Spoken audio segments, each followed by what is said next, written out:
Breaking news. USA government cuts $50 million in medical aid to Zambia due to theft of medicines and lack of action by Zambian government.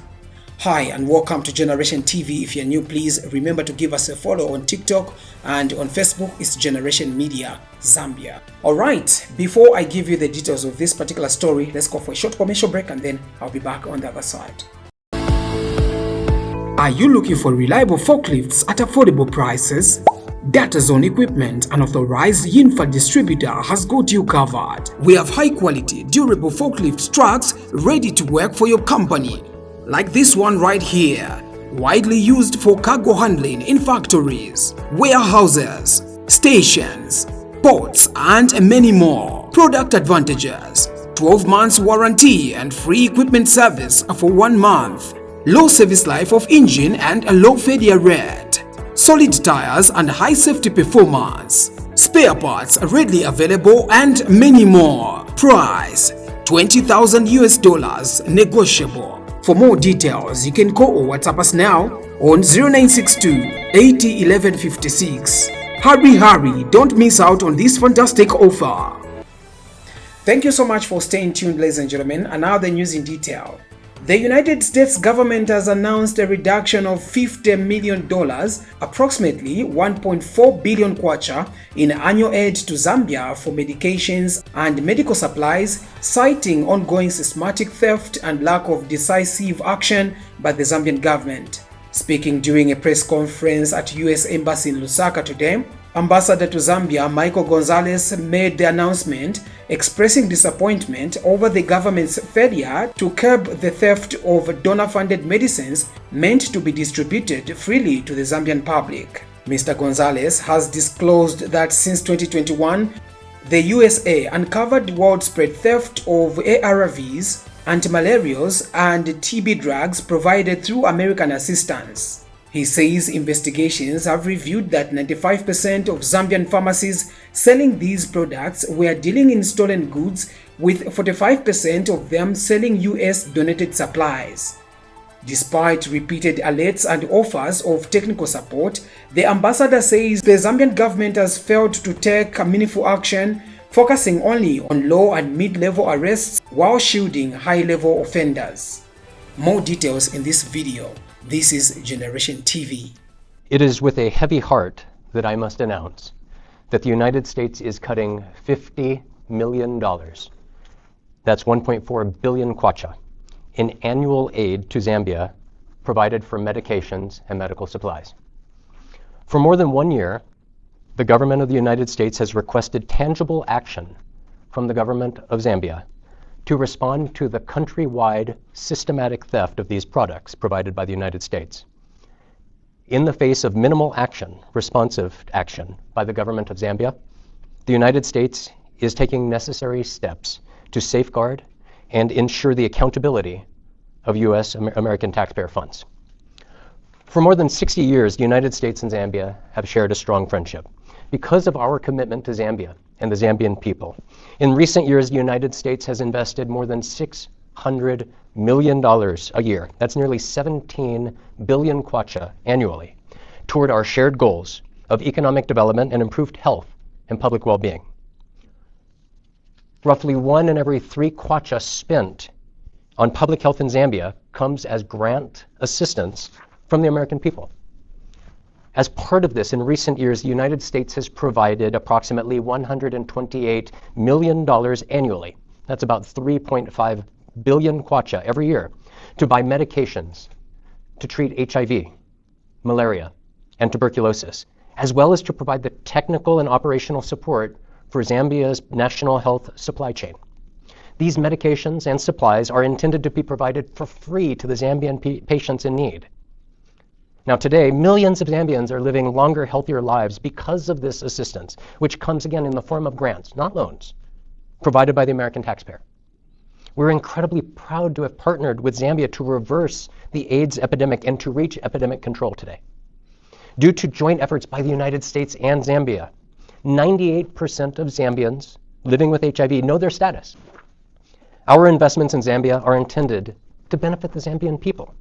U.S. donated medical supplies and medicines, which include antiretrovirals or ARVs, but also tuberculosis and anti-malarial drugs and others, are made available to Zambians for free. Today, 1 in every 9 Zambians is living with HIV.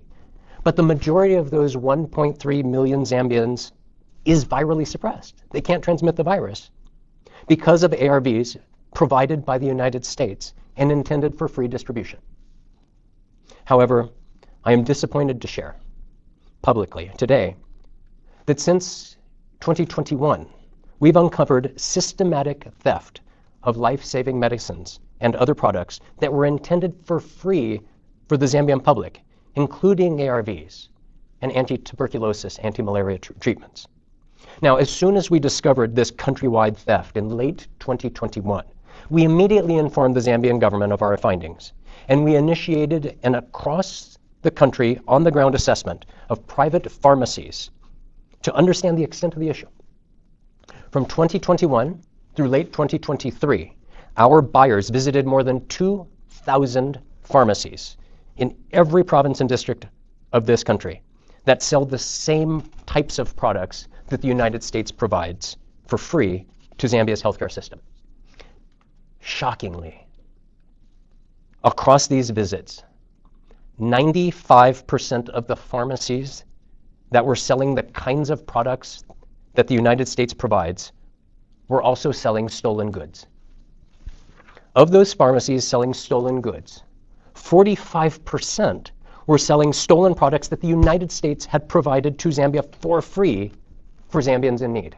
Now, the rest of the pharmacies that were selling stolen products were still selling stolen medicines and supplies from stocks that were purchased by the Zambian government, by the Global Fund, by other donor partners. On April 3rd of last year, 2024, I brought this alarming information to the attention of senior Zambian government leaders. In attendance at the meeting on that day were high-level officials from multiple ministries, from multiple law enforcement agencies and the executive. I asked them to take meaningful action on 2 fronts. First, I asked for action to mitigate further theft of U.S. provided goods. And second, I asked to enforce high-level accountability for those who are involved in stealing these life-saving medicines from the Zambian people. Over the next 13 months, through more than 33 senior meetings with permanent secretary level or higher Zambian officials by U.S. Embassy staff, senior officials from Washington, and me, we reiterated our requests to the Zambian government for action to stop the further theft and to bring the culprits to justice. We even offered U.S. government experts in supply chain management and in law enforcement to partner with Zambian counterparts to support the requested efforts. I regret that to date, the government's actions have fallen drastically short of demonstrating a commitment to safeguarding U.S. assistance and the lives that we aim to save with it. Instead of investigating supply sources or pursuing the masterminds behind the theft of medicines, law enforcement operations have focused more often than not on low-level actors and have led to the arrest of only a few mid-level officials. And more than 6 months into a forensic audit of the mismanagement of the Zambia Medicines and Medical Supplies Agency, ZAMSA, there is still no public report, nor has the United States received a private report. Since October, I've alerted senior government officials of my obligation to safeguard American taxpayers' resources in the face of the gross theft and mismanagement. I have stressed repeatedly that the accountable safeguarding of American taxpayer funds will require the United States to significantly reduce our contribution of medicines and medical supplies if meaningful action is not taken to hold high-level culprits responsible and to stop that theft. I have messaged that consistently at very senior levels since October. After more than 1 year of little tangible action by Zambian authorities to address this systematic theft of U.S.-provided health support, the United States can no longer justify to the American taxpayer continuing to provide massive levels of assistance when the Zambian government doesn't take the necessary measures to protect this American investment. And as a result, and truly with a very heavy heart, the United States government has made this very difficult decision to cut $50 million of our annual support for critically needed medications and medical supplies in Zambia. Again, that's 1.4 billion kwacha of assistance that is being lost. The exact parameters of the reduction are not yet finalized, and my embassy team and I remain available to engage with the government to discuss how we do this. This is not a decision that we have taken lightly. And I've recommended to Washington that we do continue to procure and deliver these life-saving medicines and medical supplies to Zambia through the end of this year, to provide time to the government to develop a transition plan, to budget, to place procurements, to avoid stockouts of these medications. After that point, we will offer our technical logistics assistance to support humanitarian activities, to prevent drug resistance and disease transmission. But we will cut $50 million a year of our annual contributions to providing malaria, HIV, and tuberculosis medicines. Now, as many of you may know, the Trump administration is in the process of finalizing a broader review of our foreign assistance funding around the world, including here in Zambia. That review is still underway. But I want to stress that this $50 million reduction in our medicines and medical supply budget in Zambia is wholly separate from that. This reduction is exclusively because of the lack of action by the Zambian government to respond to the countrywide systematic theft of American-donated medications and medical supplies, despite more than a year of intense requests and offers of support to realize those objectives.